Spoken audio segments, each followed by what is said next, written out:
scriptliner or TerraCotta.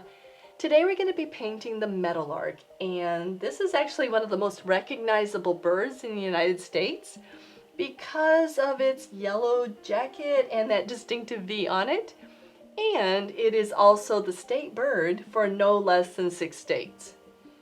So guys, while I am painting the meadowlark, I'm also going to be sharing with you some other facts about it.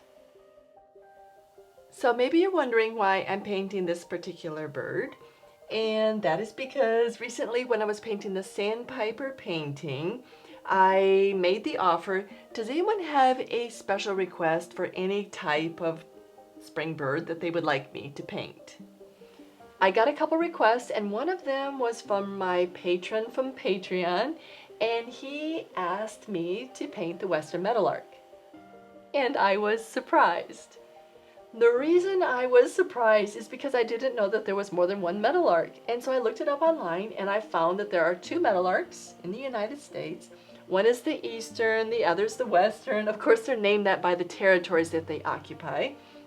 There is some overlap in the central states, and if there is overlap, if there is an eastern meadowlark in that area, there will be no western meadowlark.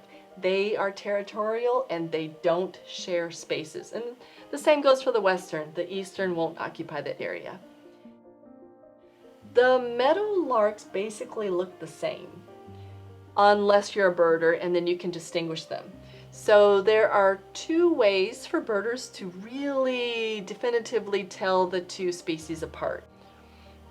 If a birder sees a meadowlark, they are going to look for a patch on the forehead.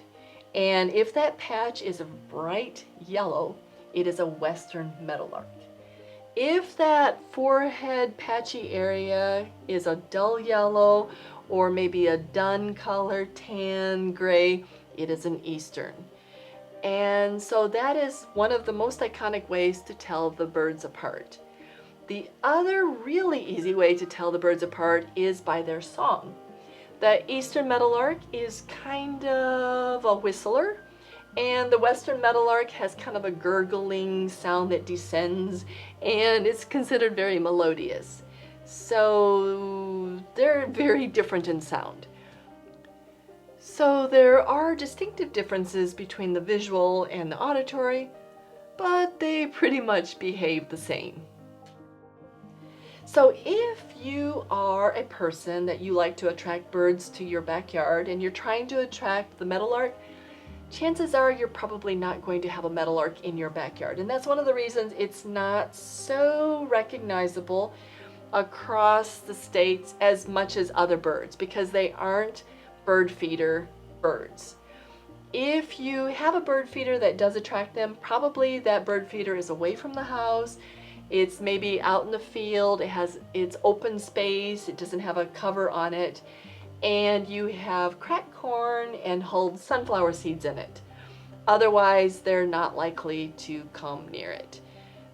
The meadowlark is a little bit shy around people, and so they tend to have their nests far away from people, and they like it in the fields. They are ground nesters.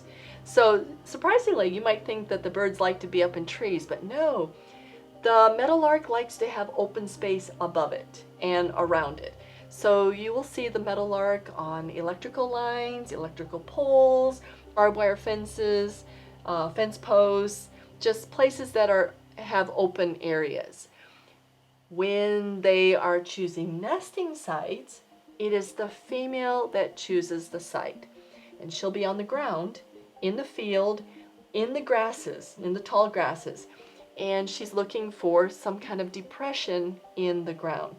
What she really likes is when a cow hoof leaves a little depression or that kind of depression, and she'll say, oh look, it fits my body perfectly, and she will take all of the grasses and stems around her, weave it into a canopy up and around her, and that little hoof print she will make into a soft nest, and that's where she's going to raise her young. And that is for both the eastern and the western.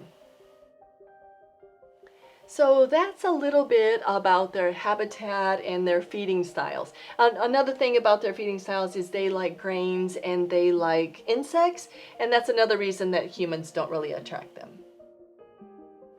Okay, so I was thinking they're probably one of the most recognizable birds in the States because of their colorful jackets. And so I thought, okay, I will do a web search and I will see how popular they are. And here's my surprise. I pulled up just one site and it had the list of the 34 most popular, most colorful birds in the US. The meadowlark wasn't even on that list. Of course, not surprisingly, top of the list was the cardinal. That's America's baby doll bird. And guys, if you want to paint the cardinal, I have 3 cardinal paintings already. I'll link them up above. One of them is a full tutorial in acrylic with a traceable. I also have a full watercolor. Anyway, yeah, so the cardinal is the top of that list, and descending on that list is cardinals, bluebirds, jays, orioles, swallows. These are most colorful birds, right? Tanagers, grosbeaks, buntings, warblers, woodpeckers, hummingbirds.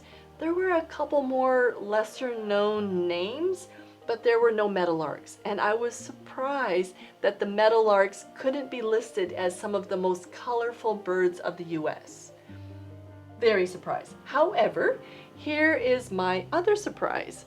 I didn't realize that the meadowlark was so popular for a state bird. Of course, the most popular would be the cardinal, and again, that is America's baby doll bird. The second most popular state bird was, or is, the meadowlark, the western meadowlark. So the cardinal is the state bird for 7 states, and the western meadowlark is the state bird for 6. Those states are Kansas, Montana, Nebraska, North Dakota, Oregon, and Wyoming, basically the northwestern states. So surprisingly, while they aren't recognized as the most colorful, they certainly are considered popular birds. Okay guys, this is a little bit of an FYI about the meadowlark. If you are wanting to paint the meadowlark, I will have my full tutorial available at the end of this week up into Patreon. And if you're curious about what else I have in Patreon, I have a playlist. It's called Patreon Watercolor and Acrylic Animal Paintings. And it's here on YouTube. You can just go check it out if you're interested.